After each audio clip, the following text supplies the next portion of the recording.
Yeah, welcome everybody to class tonight. Is anyone here new for the first time? I'm sweeping through folks. Kate, Ethan, have you guys stopped in before? How you doing? Cool, okay. Second time here, awesome. Haven't been in a while. Glad to have you back in. Just checking in some other, Avi, hi. I kind of like Zoom. It's cool. We get like people that I don't know from Brooklyn are on the call, which is really awesome. You don't have to worry about forgetting their names because it's written right there. Oh, thank God. We're all saved. Well, for those who are new or returning or newish or whatever, welcome. Really glad to have you here at home. Phuntsok has been hosting this class. Initially, we would gather at his home. Since the coronavirus showed up, we switched to Zoom, and it's been awesome because now it's like a worldwide class, which is really cool. So we get together every week and talk about really what's going on in the world. It's particularly worldly right now.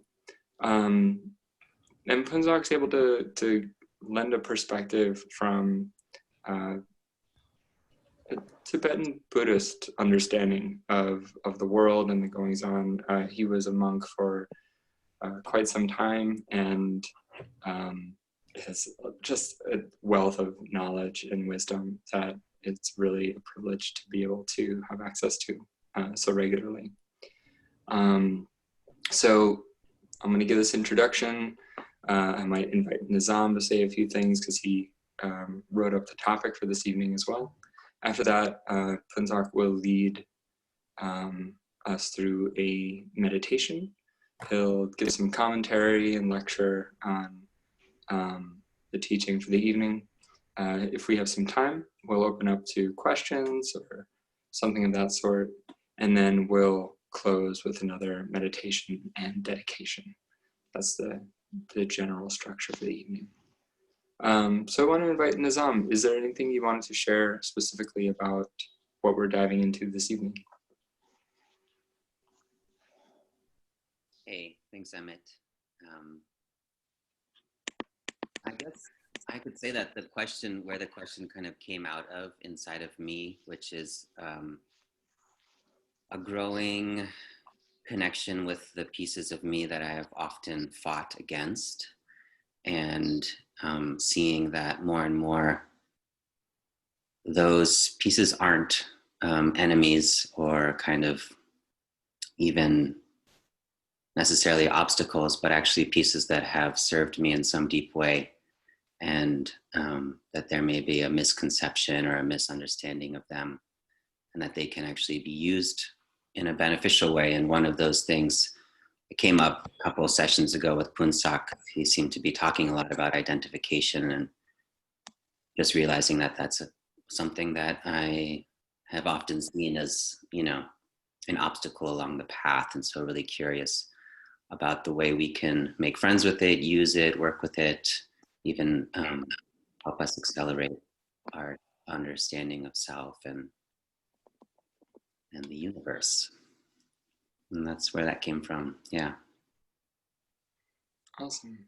Thanks so much. So yeah, we'll be diving into identity and identification. I'm sure there's plenty of wisdom that Phuntsok can share on that. So Phuntsok, if you're ready, I'll turn that over to you and you can take on over class. All right, thank you.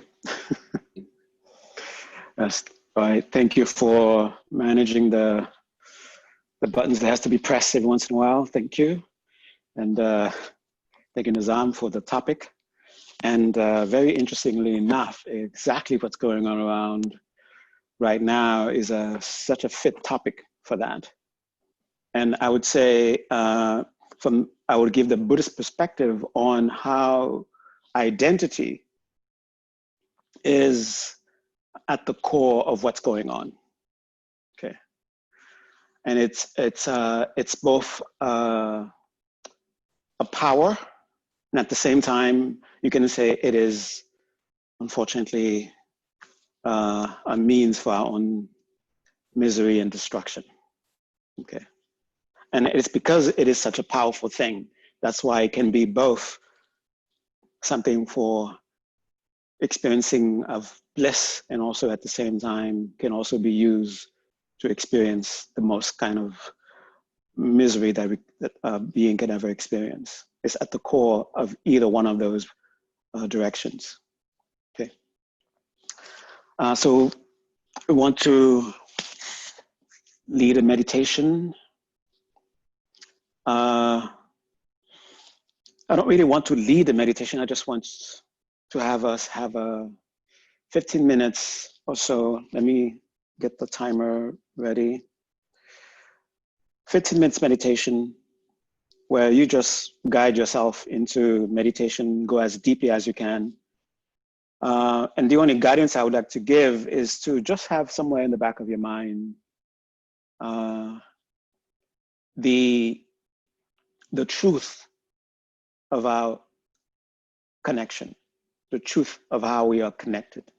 Okay, just have that in the back of your mind. That's all the guidance I'm going to give, and try to dive as deeply as you can, as meaningfully as you can into that.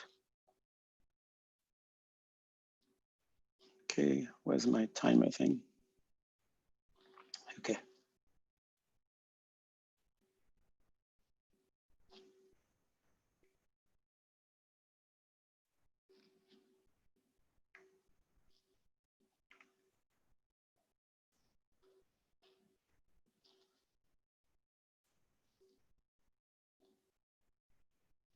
Hey, what happened to the timer thing?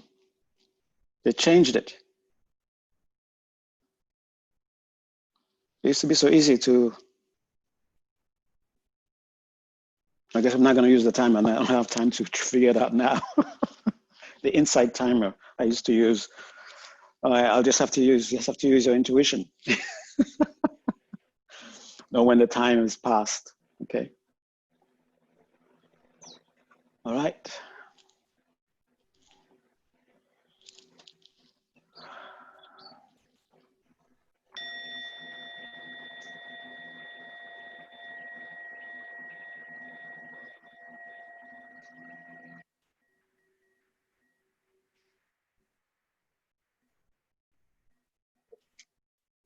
So with this much, I will guide and allow you to continue on your own. You already know about sitting in a posture that is conducive to meditation. That is, in the posture itself, begin to connect with actual experiences in the posture, actual sensations, that by directing attention to them, it will take you into the meditative state. Intuitively, you already know what the meditative state is, so just trust that and connect with the sensations in the body that will take you there, that are in themselves the beginning of the process of going there.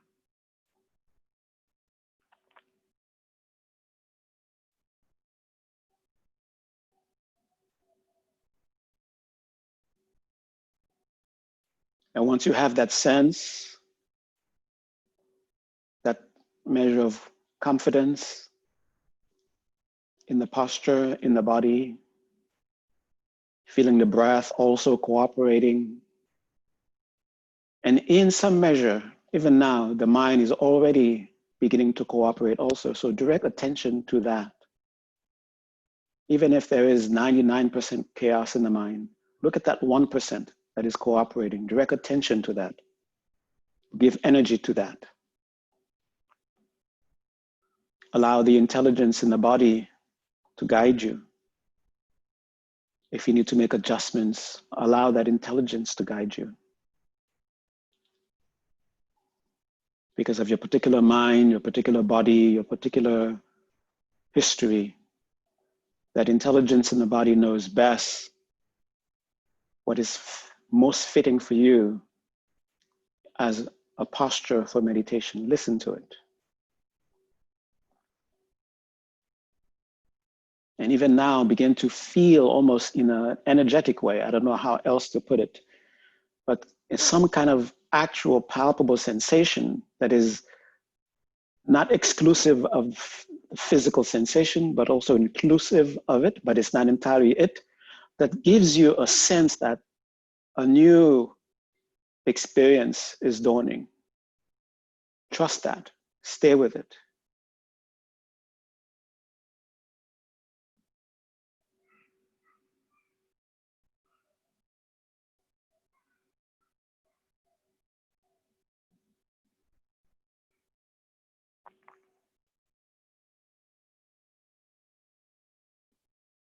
And once you feel that sense of confidence, that sense of trust, trusting the body, trusting the ground to support you, take a commitment breath, a breath that you will take consciously, deliberately, in through the nose, out the mouth, that will allow you to fully commit, to continue to go as deeply as you can into the sensation that you're entering into a sacred inner space. We'll do it together. Like you're dropping into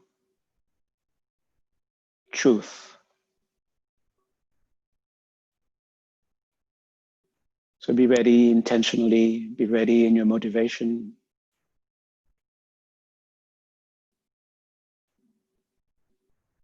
Take that breath. Drop.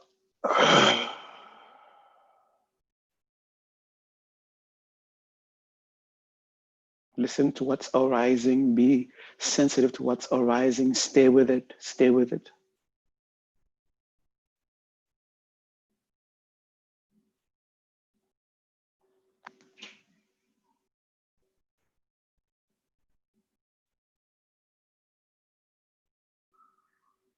Never mind any other thing that's happening. Don't fight them. Don't resist them. Don't push them away. Don't reject. Just stay with whatever percentage that is telling you you're on the right path.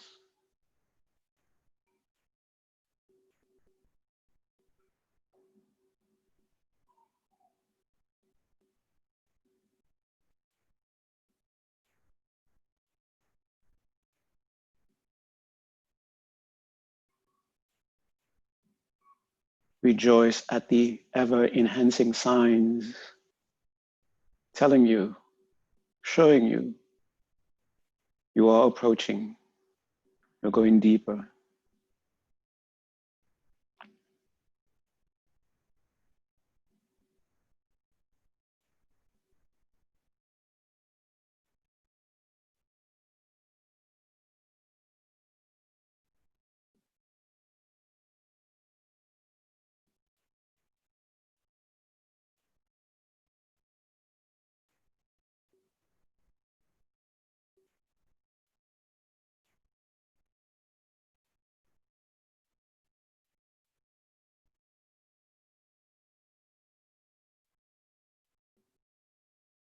And within this measure of a palpable sense of being in some kind of a different space, and that is enhancing with every passing moment, stabilize and deepen with 3 full breaths, and I will shut up and you will continue on your own.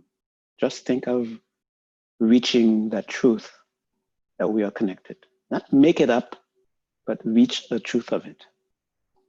In through the nose, out the mouth.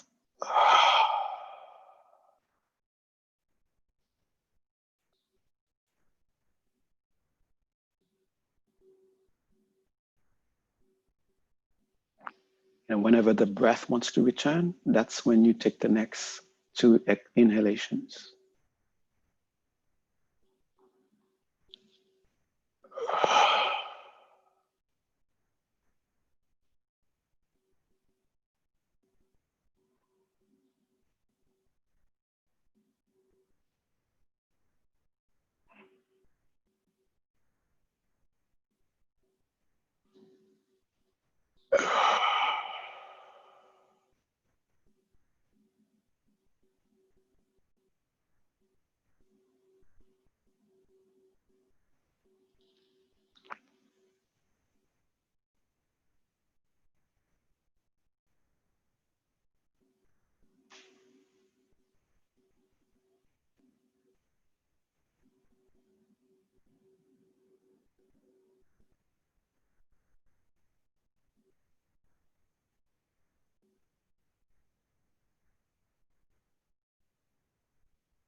Okay, get ready. And before you even make the intention to arise from the meditation, take a moment to notice, to validate that you're indeed in some measure in a meditative state. Look at the different signs, look at the depth, and rejoice upon witnessing them. Whether the signs are physical, energetic, whether they are emotional, whether they are in the mind, wherever they are, notice them, rejoice.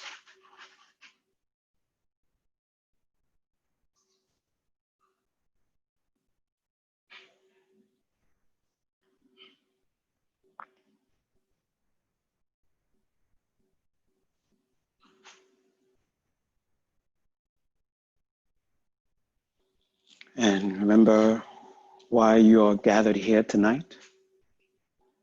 Bring that to the forefront of your awareness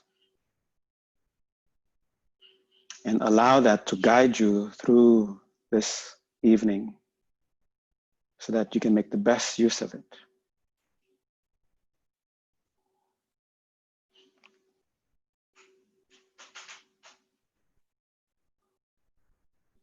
And now make the intention to arise from the meditation.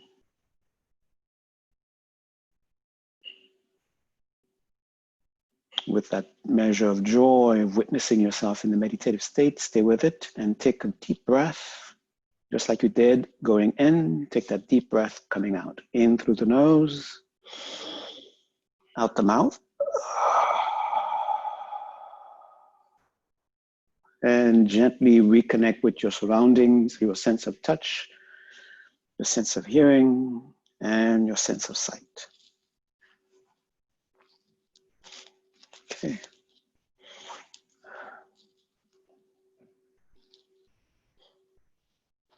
I'm not sure if that was exactly 15 minutes, but it was close.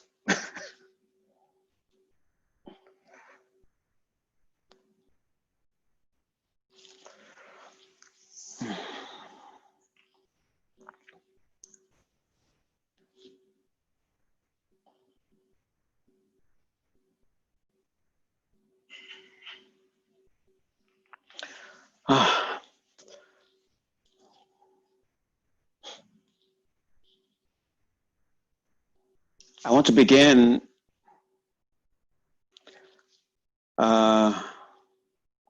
without knowing exactly how to begin.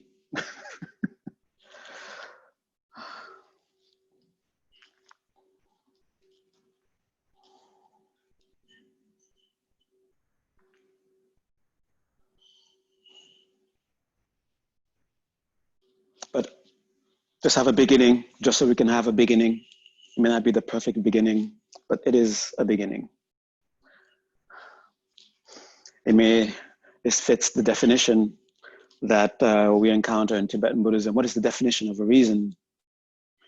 And the question is, okay, you're asking the definition of a reason. You're not asking for a definition of a good reason. So what is a definition of a reason? Anything you put forth as a reason, that's a reason. that becomes a definition. So I didn't say this was going to be a good start. I just said it's going to be a start. So because we're starting, so it's a start. All right. And I'll begin with, whenever something that seems to be global is happening, that is affecting a lot of people, where we feel that we are tugged from the depth of our being, and we find ourselves asking questions. What should I do? And that's a wonderful, noble question to ask. And I think we are asking that question not so much in a global, in a existential sense, what should I do? But rather, at the moment, is there anything that I can do? What can I do? And I want to be able to do it.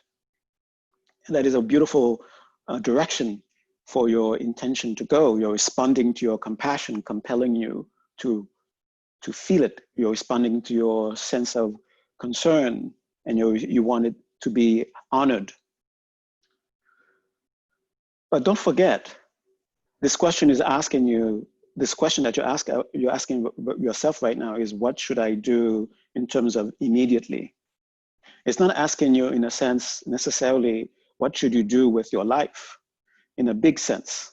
And that's a question you can say that that has its own topics. It's a different thing. But in terms of what should be an effective response to what's going on?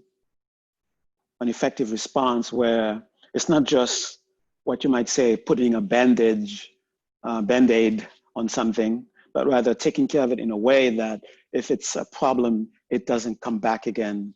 If it is a kind of prosperity, that it continues, right? We want to be able to do something that will have that kind of a lasting effect. But I have to tell you, those of you who have already made a conscious decision to enter the path, why did you make that conscious decision to enter the path?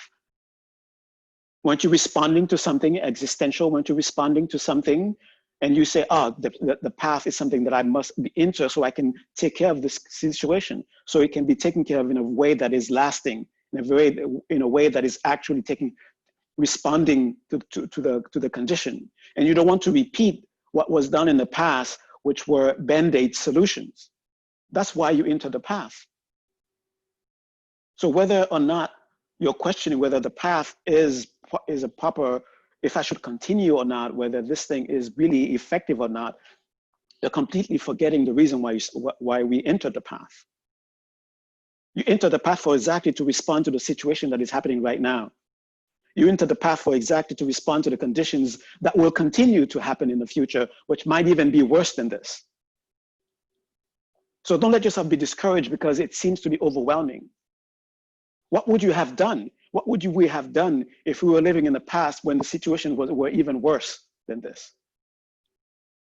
If this situation is making us overwhelmed and not able to do anything, then we would have been lost completely. The path would not have even continued. We would not have known about it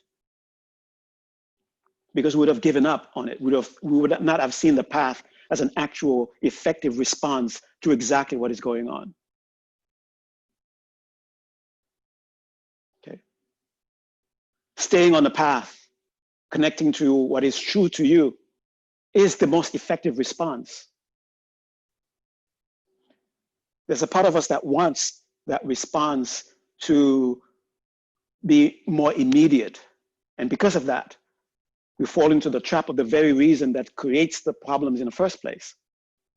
Looking for very fast, quick ways of doing things. And we know what happens with those kinds of things. No. When someone is on the path and they don't enter the path with a measured steps, with measured steps, where you build it up, you build it up, you build it up, and then you become blazing. Then that blazing that you develop through measured steps, it itself becomes a lasting blaze. But if you want to enter the path from the very beginning with a blaze, we don't have the components to actually hold this blaze. So what will it do? It will destroy us. And what does that mean? It will destroy us. Eventually we'll become discouraged this blazing sense that we had, this blazing intention to enter the path and do things as fast as possible, defeats itself, because you end up not being on the path at all. Yes, it is your compassion compelling you for something to happen immediately. Stay the course of that, understanding that it is your compassion compelling you. So go to the compassion that is compelling you. Go to the compassion that is compelling you. Don't fall prey to delusions offering you quick solutions, because we'll only end up continuing the cycle again. Okay.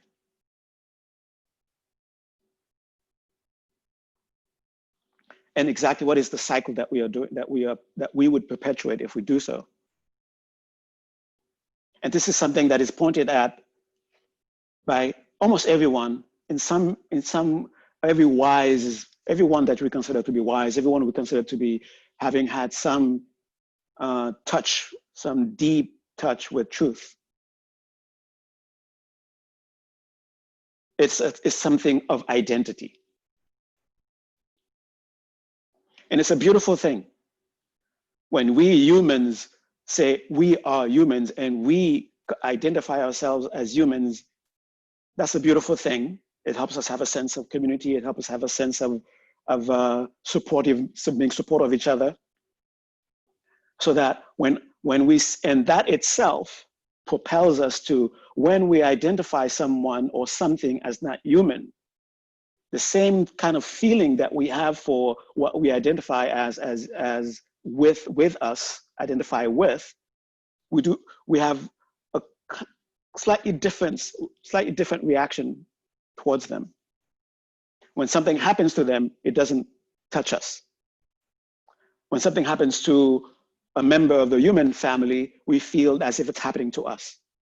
And we feel the need to react as though it was happening to us. So this beautiful thing that makes us able to identify as human beings.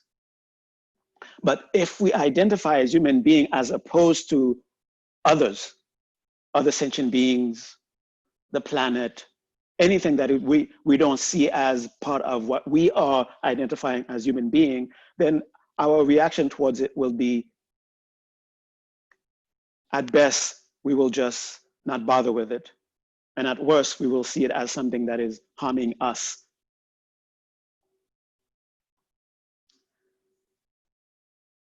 And this identity, this ability, this power of identifying, of placing identity, it seems when we do it to be integral, that it is as if that's how it's supposed to be. As if it's not something we just in some way or decided to do. And I'm sure there are extreme cases, you could say, where someone that looks like a human being in themselves would not identify themselves as that. And they would see other human beings as other. Okay? And they will see other human beings as other. And then because they see other human beings as other, then they may not have the sense of concern that will naturally arise when you identify with something, with someone.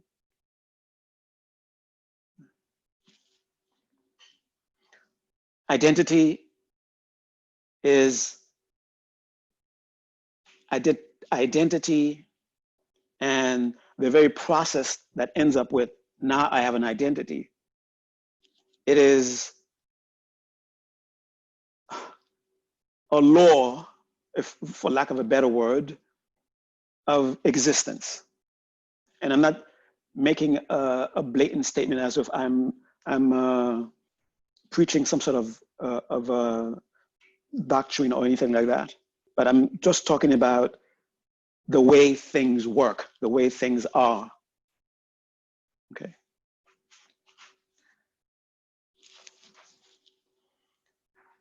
And because of that, so at the level of the pure aspect of it being just the way things are, it does not discriminate. It doesn't say this should identify with and this should not be identified with. It is simply there to be used. It is simply there to function. In a psychological way, if I completely identify myself as worthless, I will treat myself as worthless. I will create and interact with conditions around me that will make me validate that I'm worthless.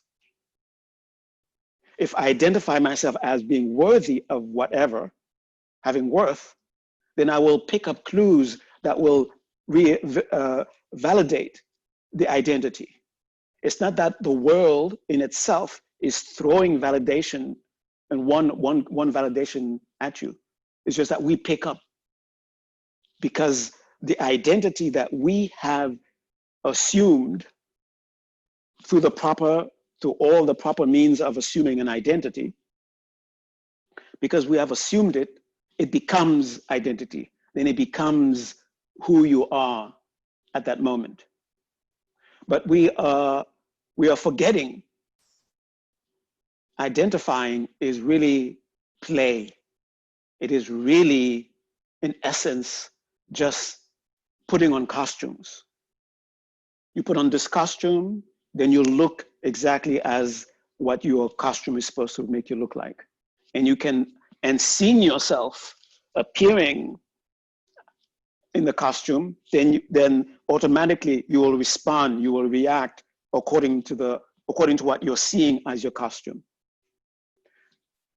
The danger is forgetting that we put on a costume. We forget that little bit before we put on the costume, that we were not the costume. We forget about that part. And because now that we are seeing the costume, we are completely convinced that we are the costume, because we forgot that there was a point we were not this. Whatever identity that you hold on to, you are empowering it. Whatever identity that you don't have is because you're not empowering it.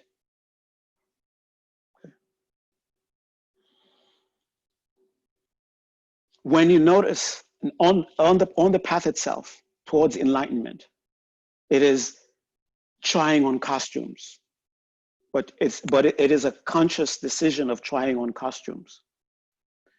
You see this costume as a means of getting to this stage, so you put it on. But don't forget that it is only a means of getting to a certain stage. If you get caught up in that costume, once you get to that stage, then you cannot go further. As a matter of fact, if you get caught up in the costume to a certain degree, it may not even allow you to make the progress that the costume is promising you.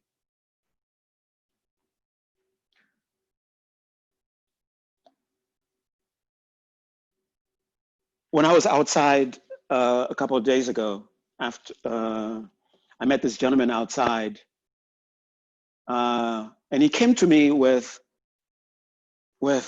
like somebody with true compassionate concern.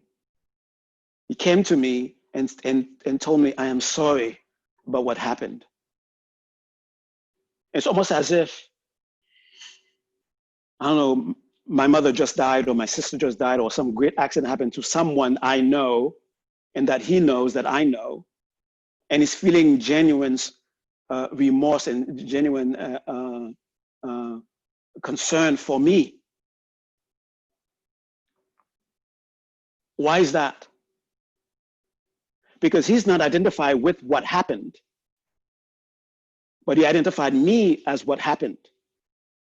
And some humanity in him feels a concern for me. So he's expressing his compassion for me, his concern for me. This is beautiful, but at the same time, it's a tragedy.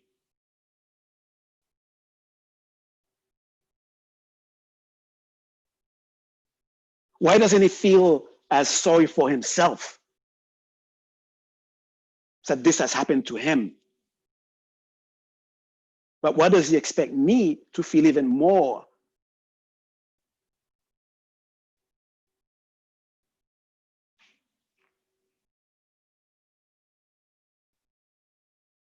If we continue these extremely superficial ways of identifying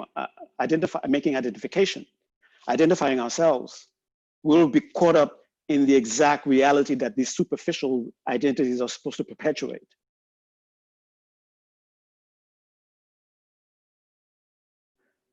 When you hear Tibetans in Tibet are going into extreme suffering,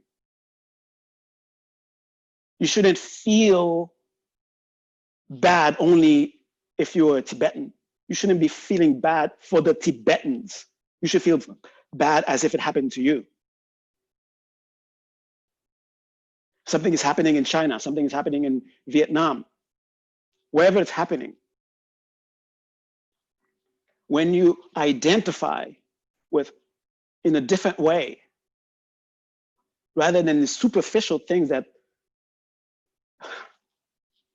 superficial, very limiting ways of identifying yourself, then just like you heard, if you were to hear your mother, your father, your sister, your brother, your lover was in a tragedy happened to them, and you feel compelled to do something. If that is the limit of your identity, but if you're able to expand this in the same way, like if you were to hear and if you were to see, this is happening to that guy in Tibet, this is happening to that guy in Vietnam, this is happening to that guy in South Africa, wherever, the response should be, this happened to me. Not this happened to some people over there, I feel sorry for them. Which was nice for this guy who did not identify with whatever he was identifying me with, and coming to me and telling me as if a member of my family, a tragedy happened to him.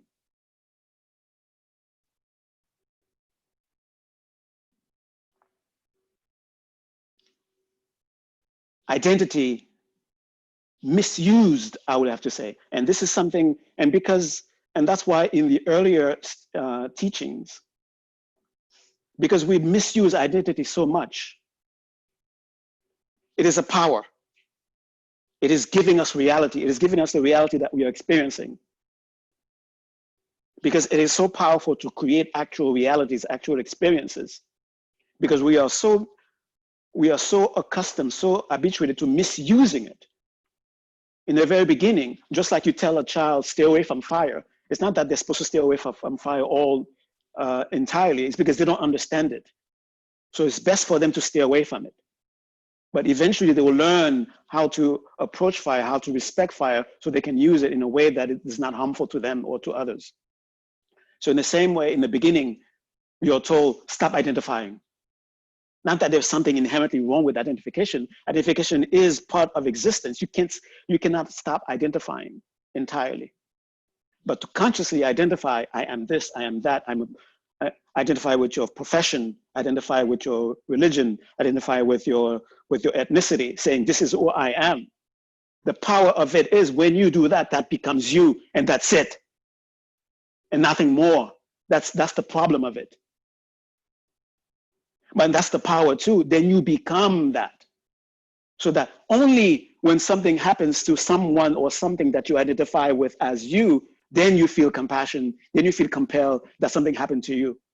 But when it happens to something that you don't identify with, then that natural human reaction to react to what's happening to your family, it will not happen to you. Then you become what, what's his name?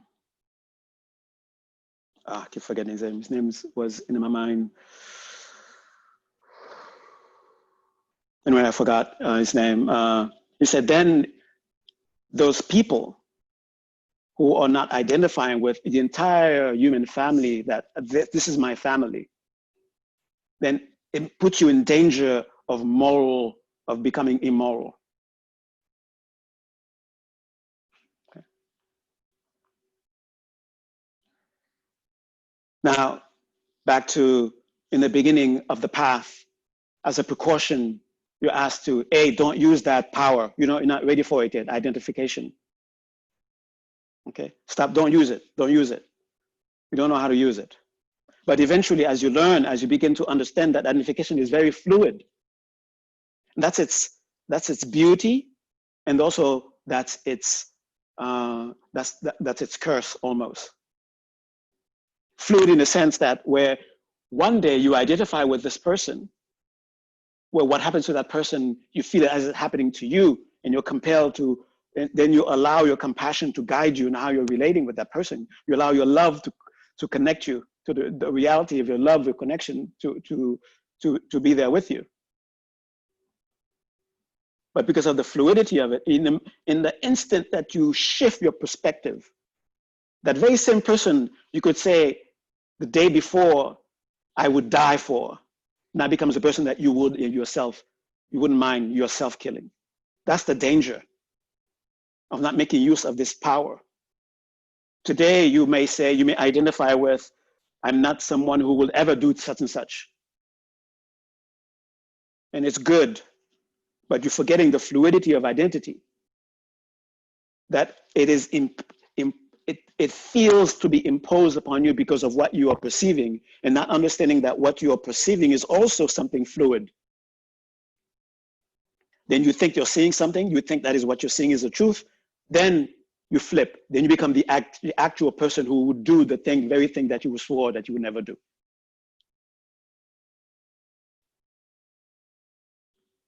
That being the power of it, we have no choice but to make use of it. You cannot get away from it. And don't think that the identity that you have right now, whatever it is, gender, religion, whatever, don't think that it came somehow with the package. It didn't come with the package. It wasn't instant. It wasn't you have the package and then you establish the identity. You accustom yourself. You took time to build up that identity. And once that identity reached a point of being crystallized, then you adopted it. And it feels as if it was always there, almost as if you discovered it, if you didn't have that before.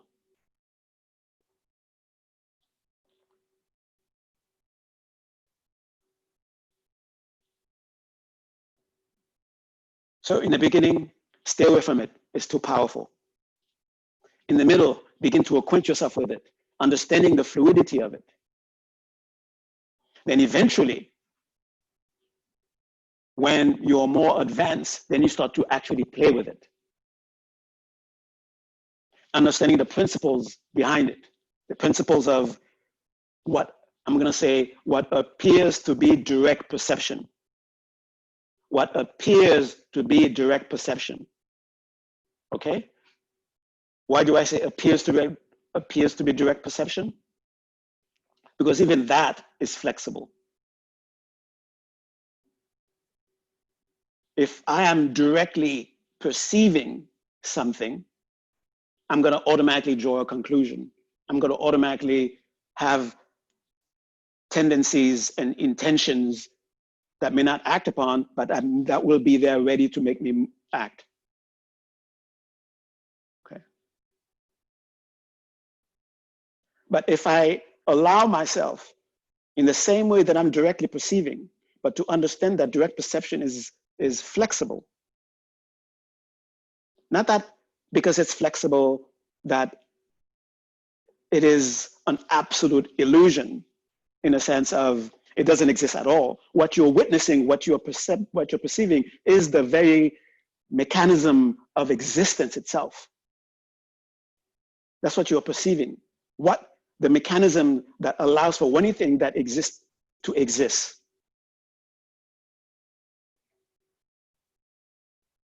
Because perception, direct perception is flexible, you can also, just like you went through a process of getting an identity, you can also go through a process where you have different direct perceptions.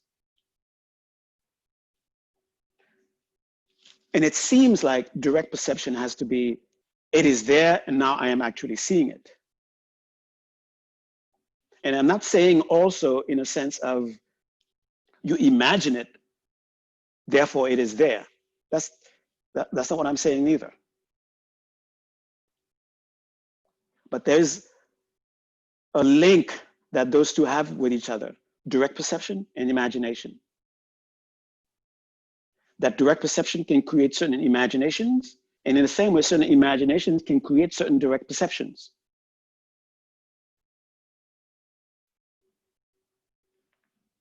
In order for me to get to point A, I need to identify a certain way.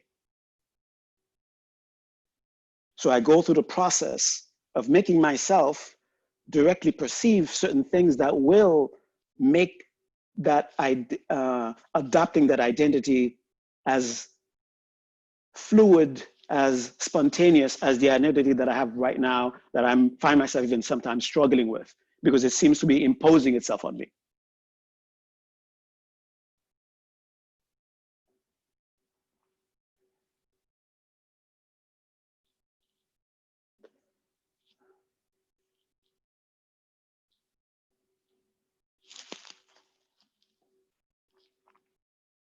And when you begin to understand and you begin to play with identity, then you understand identity itself is just when you are living the proof to yourself, that you prove to yourself that identity is flexible, fluid. Not that it doesn't exist, but its nature is flexible and fluid and changeable. That's its nature. Whenever you find yourself in an identity that is uncomfortable, in an identity that put you in danger of losing your soul, or in danger of losing your morality, in danger of losing what is truly relevant, what is truly of value, understand that this identity can change and work at changing that identity.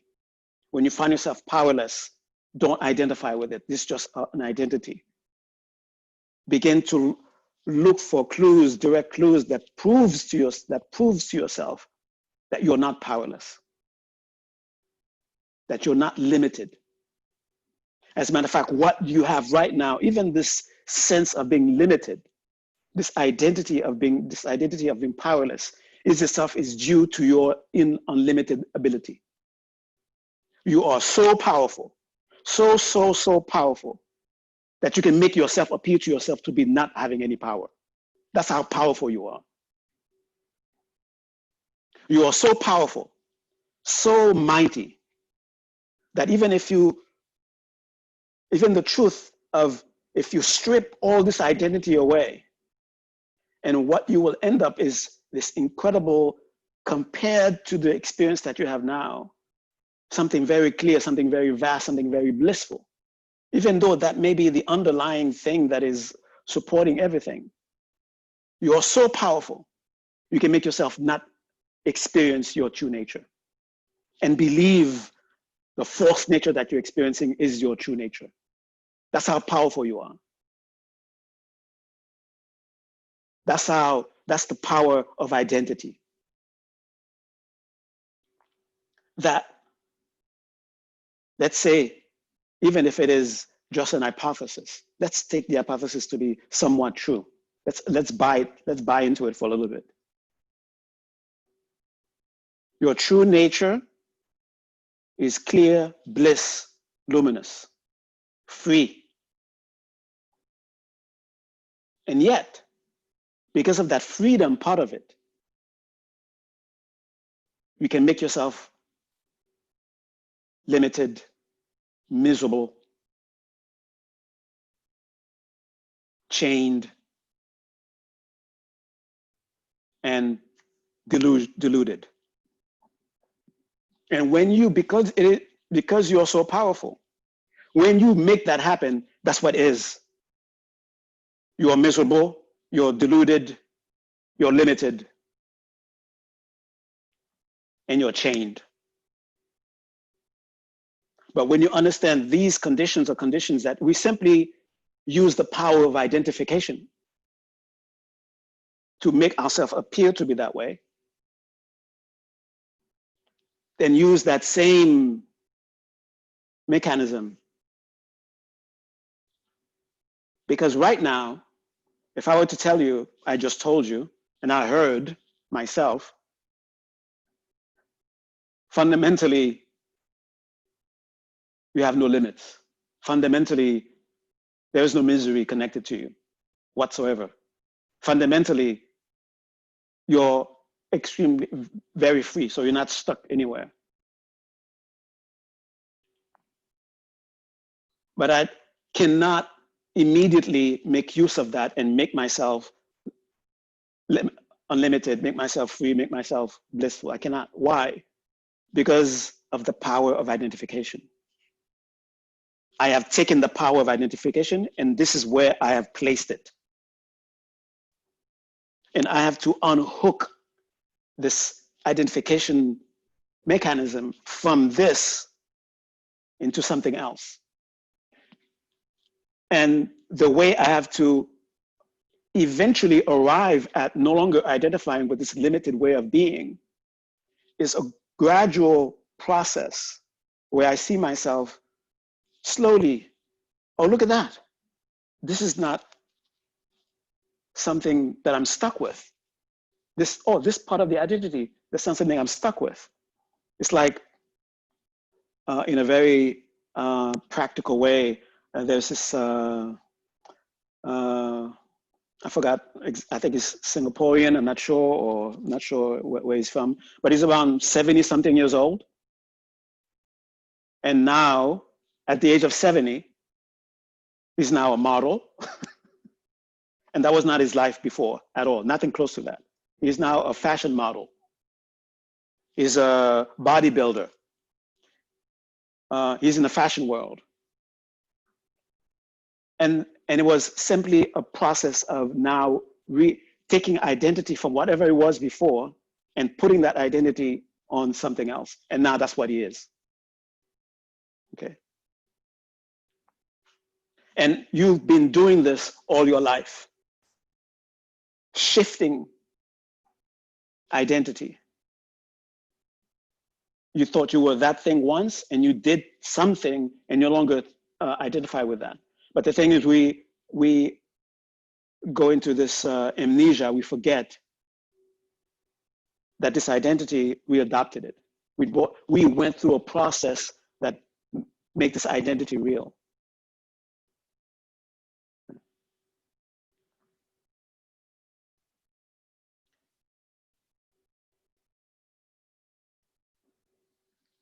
There is something safeguarding us from going into complete oblivion. That is oblivion in terms of completely forgetting, completely not being able to ever come back. Because it is this false identity. Get ready now. The very truth that makes this false identity possible is the very truth that will set you free from this false identity. So within this false identity itself, you're never really free. I mean, you never really separate from this core idea, from this core where some others refer to as your core self, your true self. You're never really free from it. You're never really separated from it. As a matter of fact, it is this itself. You could say, okay, this is gonna sound completely stupid, but it is this very blissful nature that is appearing to be suffering. It is this very free nature that is appearing as bound. When you understand that it's not somehow you completely separated from those two things are somehow became separated. That's why where we are. But you understand that this very condition that we find ourselves is still a manifestation of freedom. It's still a manifestation of bliss. Then you can reconnect. You can touch it. You can taste it.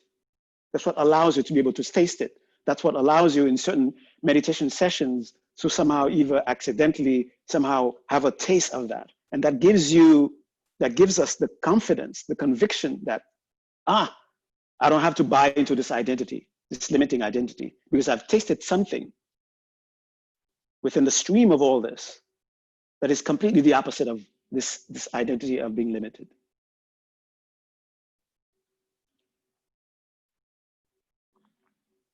Within within the path, within the teachings, when you actually arrive at a palpable sense of understanding of identity, how do you arrive there? Because you yourself have proven it to yourself. At first, using imagination, not imagining yourself to be something and then expecting as soon as you're imagining it for it to appear to be, okay, now I have changed, but rather using the energy in imagination to slowly eventually arrive at a degree where you're experiencing the fluidity of identity.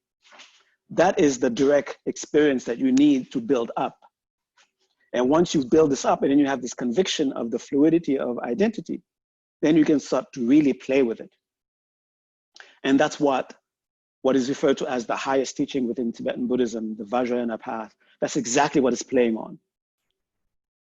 It is playing exactly on that. It is using that principle itself to make you, if you're practicing it, to demonstrate to yourself how fluid your identity is. Eventually, as you practice, at first it's just, I'm just pretending. And then every once in a while you have an experience, whoa, did I just see myself as something different? And it goes away. And you keep doing that. And eventually at the end of it, whatever it is that you are building up, you see yourself completely that. But the danger is, as you're getting closer to that, as you're starting to identify shifting your identity, you may see this identity as this new identity that you're adopting as, that's the identity I should have, this appearance. And you're completely forgetting the principle altogether. And you get stuck now on this new identity as if it's something that's supposed to be, as if the very law of fluidity has changed. So here's something for you. What, in a general sense, in a background kind of way, as we propel ourselves along the path,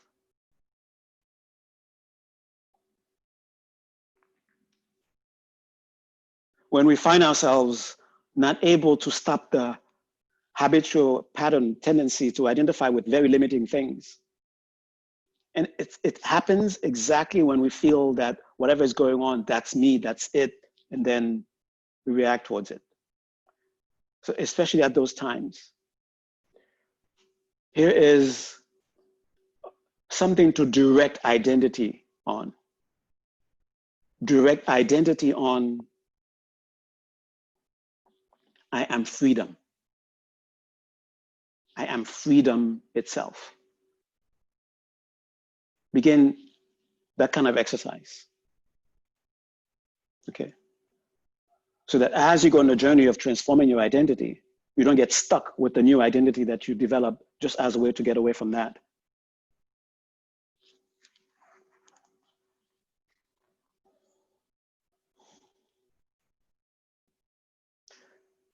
And I hope that I didn't go into meaningless uh, uh, meaningless diarrhea of the mouth.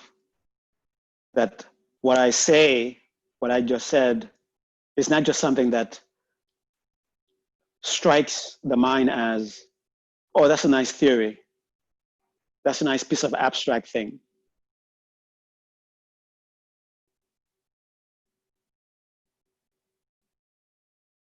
And what I'm responding to, what I am saying, is my conviction. This is the most direct means to respond to whatever is going on. It's not to give you an escape or to give myself an escape so we can go into some sort of abstract world that has nothing to do with reality, but rather to go into the very essence, the very nature of reality itself. If what is driving you to bring about change, if you really are concerned about that, and you don't want just temporary change, you want real change. You don't want to repeat the efforts of making change that are not lasting. Understand, first of all, that which brought you into the path is dealing with exactly this. Don't think that now the path is not serving you, now you have to leave it. Okay? It's time to go deeper into the path. That's what it's telling you.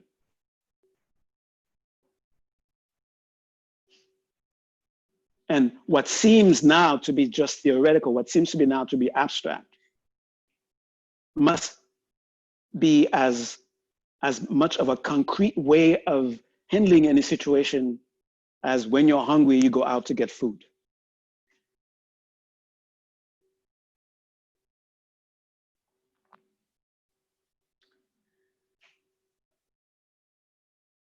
Whatever guided you to enter the path, trust it. It is never, never irrelevant.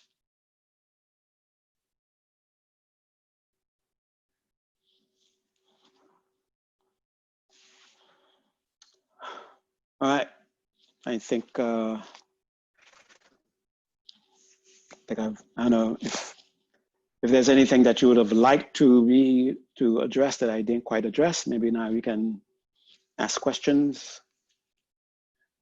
If you need, maybe since this is the time we usually serve tea. Sorry, I can't serve you tea, but you can go and get yourself some tea.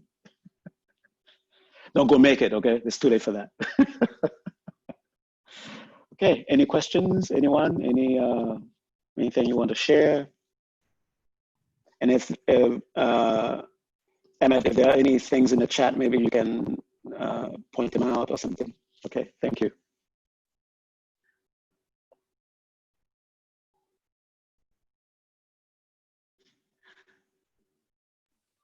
I guess I'll start. I had one question that you addressed somewhat. We were talking about bliss appearing as suffering and freedom appearing as being bound. How do we navigate the desire? Like, there's that desire of like, I want the suffering to transform into bliss. I want this feeling of being limited to transform. How do we navigate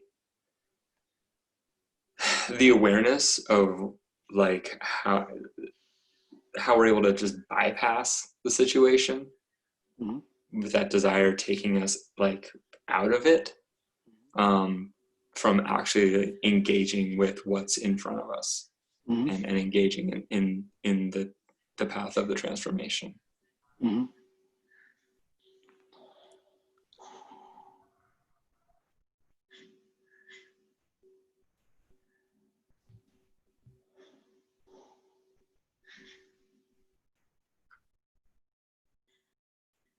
Remember,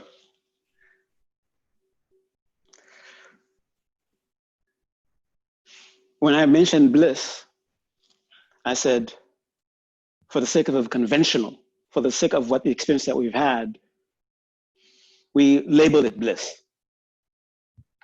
But it's not in itself, when you're experiencing it, something that is connected to, that is equal to some sort of pleasure. Okay.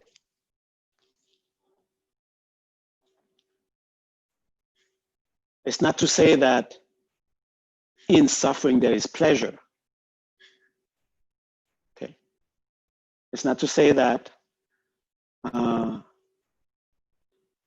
in being in bondage, when you're experiencing that somehow, or you just have to make up your mind or something and you will not experience bondage anymore. Okay. But rather to understand that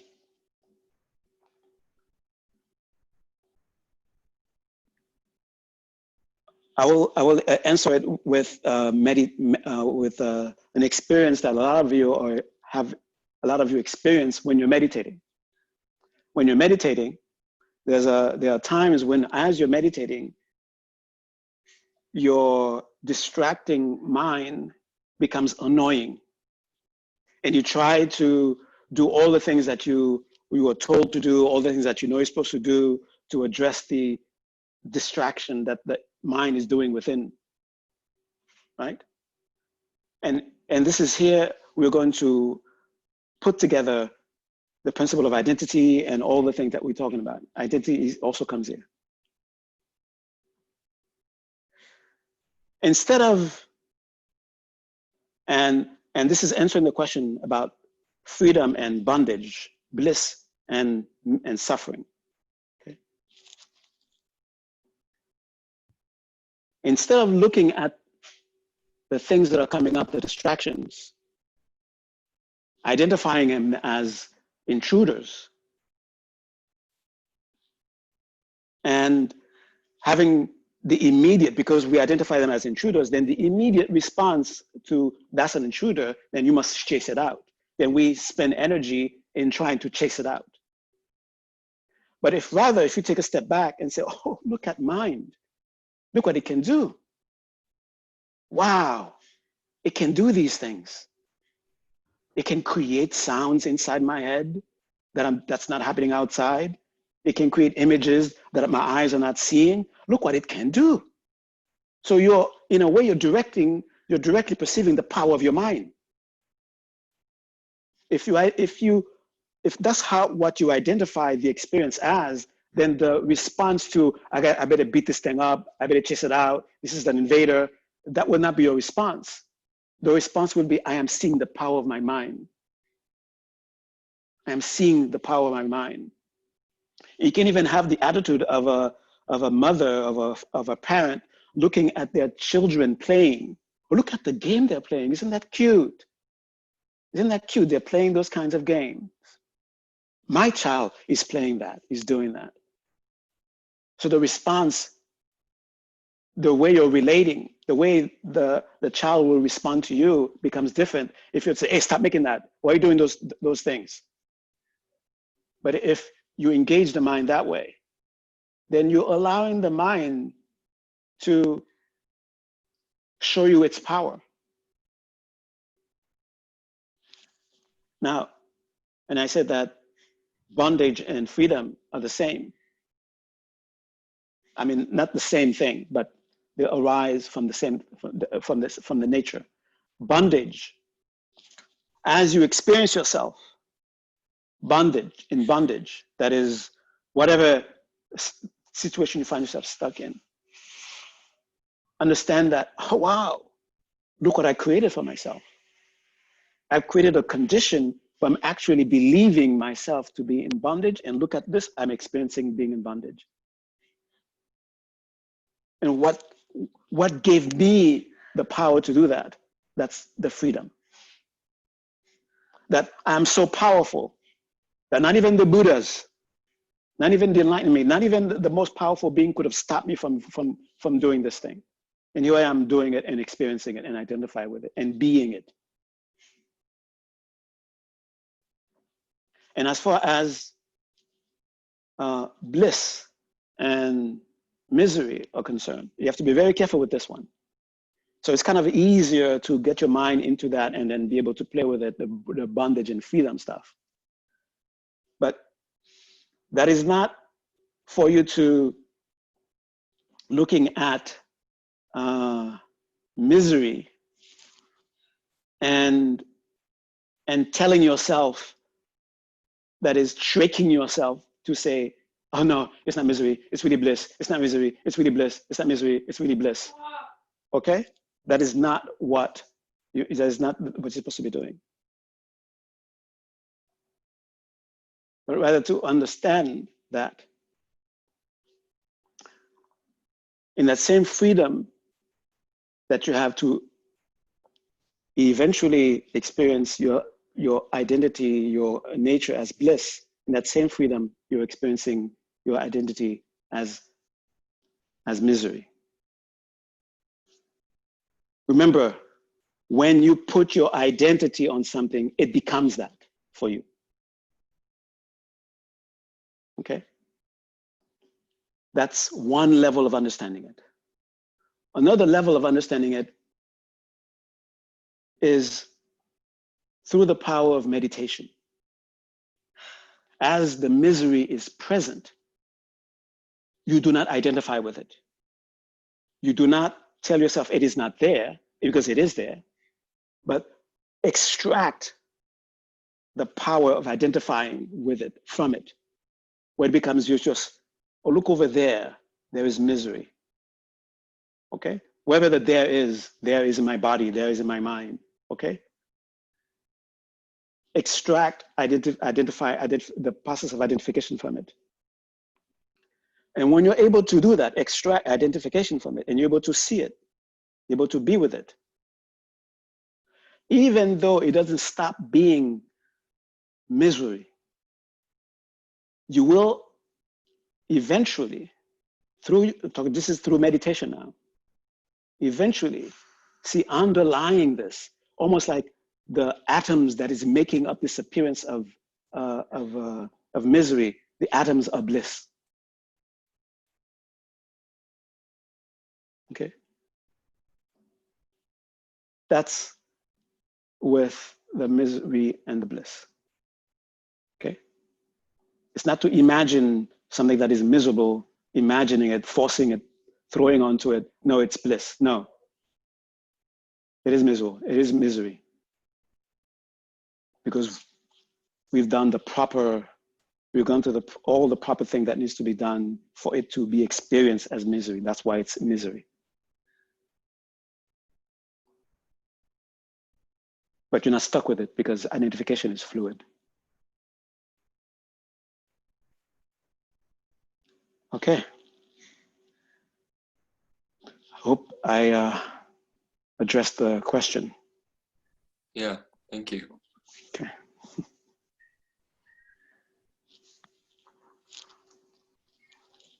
All right. Well, we do have about 10 minutes. Well, a little less than 10 minutes. We can just go into meditation with that. If somebody else has a question or comment, perhaps while you were listening, poof, something came up that you think you might be nice to share.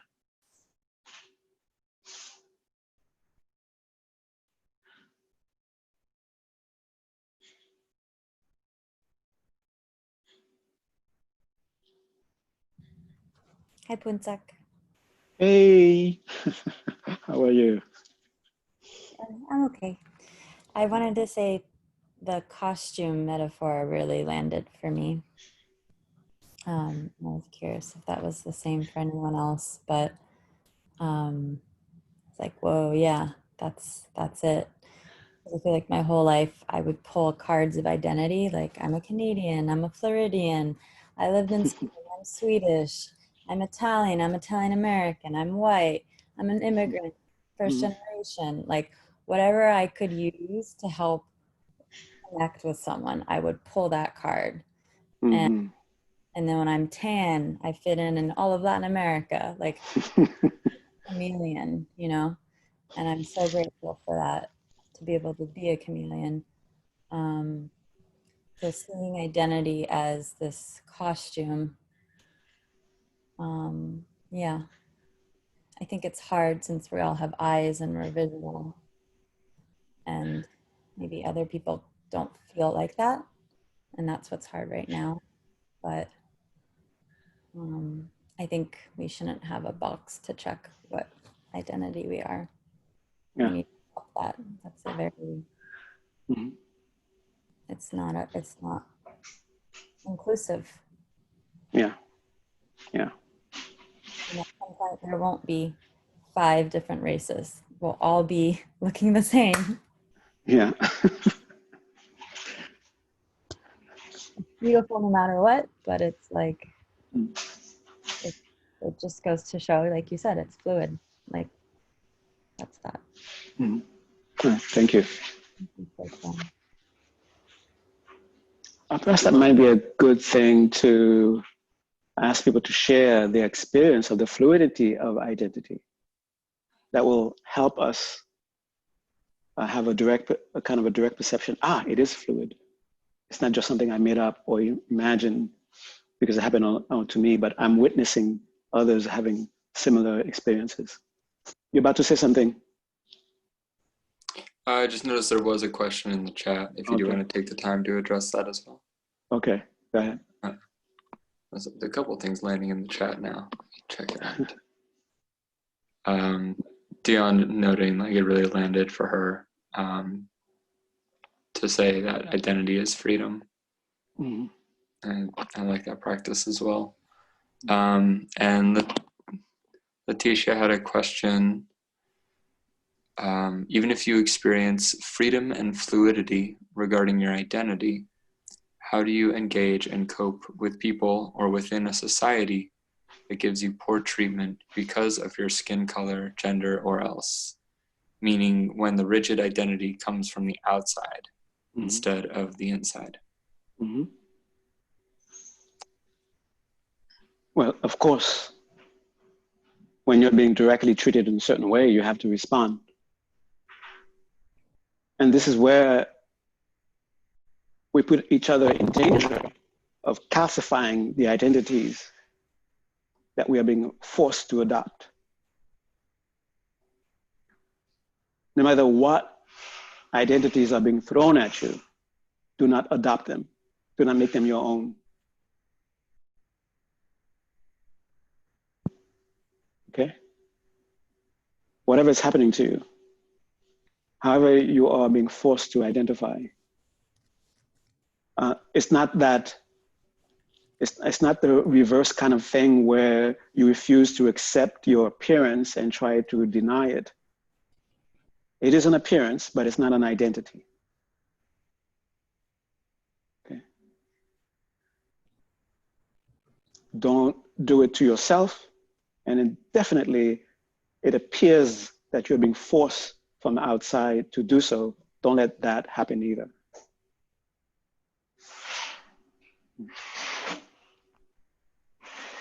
I hope that was enough. Okay. All right, thank you very much, everyone. Thank you so much. We have 3 minutes to meditate. Since you're expert meditators, you might reach the most subtle, most enlightened state in just a second.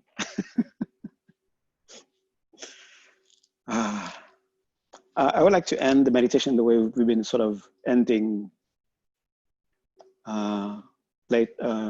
recently, with a greater identity kind of thing. Okay.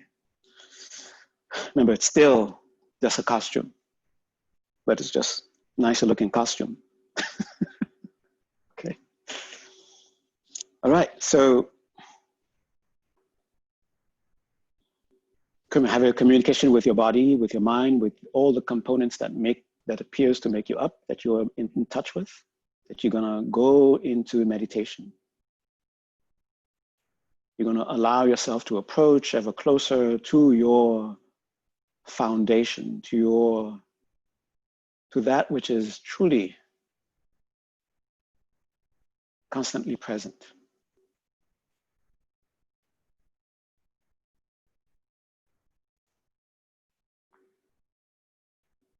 After establishing a comfortable posture, a confidence in the posture, clear in your mind, then through the nose, a nice deep breath. And out.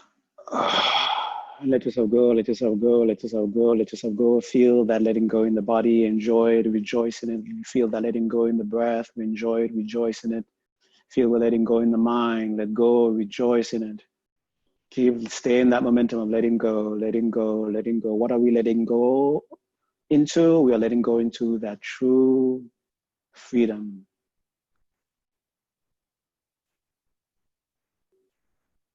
And you are indeed right now approaching it. You are indeed right now tasting it through the very sensations that you're experiencing, through the calm, to the pleasantness, through the very sensations that are appearing in your body, tactile sensations, visuals, sounds, smells, whatever they are directing you. They are signs that you are approaching, that you're getting closer and closer. So keep trusting that, keep letting go, keep letting go.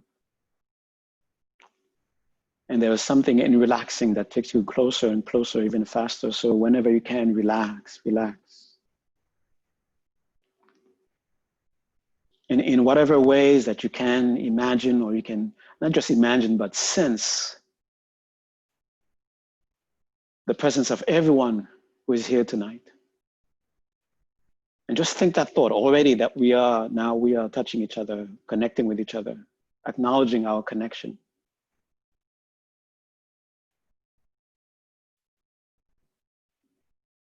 And see a ray of light coming from our hearts,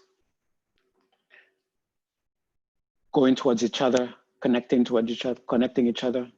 We are all linked by this ray of light. And now we form a circle. And towards the center, we feel drawn towards something that gives us the truth of our connection, of our interdependence, how our identity itself is dependent upon one another to adopt, to not adopt. And the light is going, collecting in the center, collecting in our center. And as it collects in our center, we feel our power coming from it. And the power that we get from it, we are able to send back, and it goes back to us like a feedback. And this beautiful presence, which is what you might call us, appearing as one, just like all the cells in your body appear as one person. We are now making this composite us, which is as real as the sense of this individual us.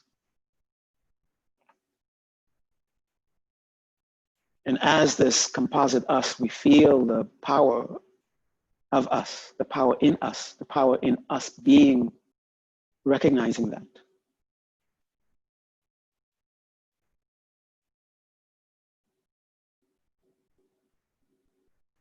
And begin to feel that central us, that composite us, as we accept it more and more, more and more, more and more, it's becoming brighter and brighter and brighter and brighter and expanding, brighter, brighter, expanding. We keep sending light to it. It keeps sending light back to us, empowering us to even send more light. And it keeps going back and forth, and until this light, this composite being completely absorbs all of us. And the fear of losing our individuality is not there anymore, because we are experiencing something beyond what we could have imagined. Yes, we are no longer individuals, but we have not lost individuality. And yet there is this composite us. and see it sending rays of light from us to our immediate space, and keep seeing that light expanding, expanding, expanding, enveloping more and more into its aura, making them part of that one identity, us, until the entire earth will stop there. The entire earth, we see it as us, me.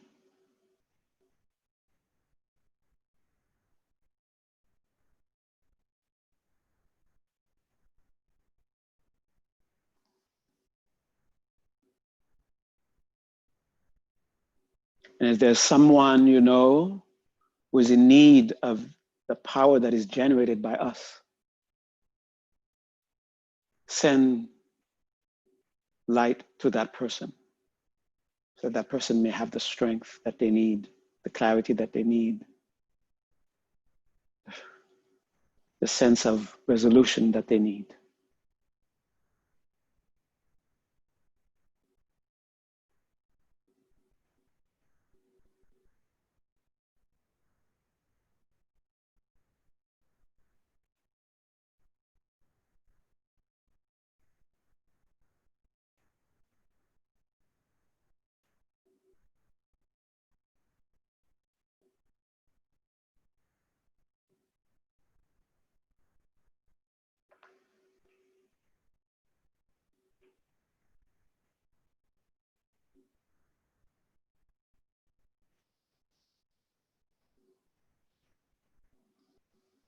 And see yourself now stepping out without being disconnected from that greater sense of being us.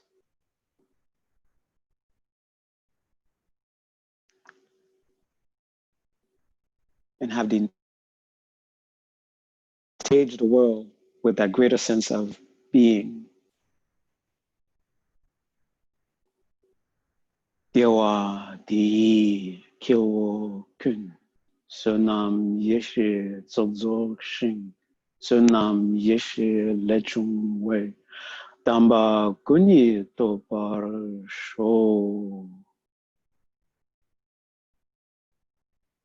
And get ready to come out of the meditation. Take a nice deep breath in through the nose, feel it, hear it, out the mouth. And deliberately, consciously reconnect with your immediate surrounding through your sense of touch, your sense of hearing, and your sense of sight. Okay, thank you very much. Thank you so much, Phuntsok. Thank you for letting us identify you as a teacher. And I also want to just thank everybody on the call to be like that we're able to have this community. It means a lot. I'm going to post the recording of tonight's teaching on Phuntsok's Patreon page. I'm putting a link to that in the chat. So it's patreon.com/Thupten and please support if it's available to you. Please share if you feel called, and we hope to see you again next week. Okay, thank you. Thank you, Phuntsok. Stay safe. I'm thinking about you. Thank you so much. Thank you, Nizam, for the topic. How appropriate. And next week, we'll touch on the topic of love. Or is it attachment? Or is it idolizing? Well, we'll find out. Thank you. Thank you so much. Thank you. Thank you so much, Phuntsok. Thank you.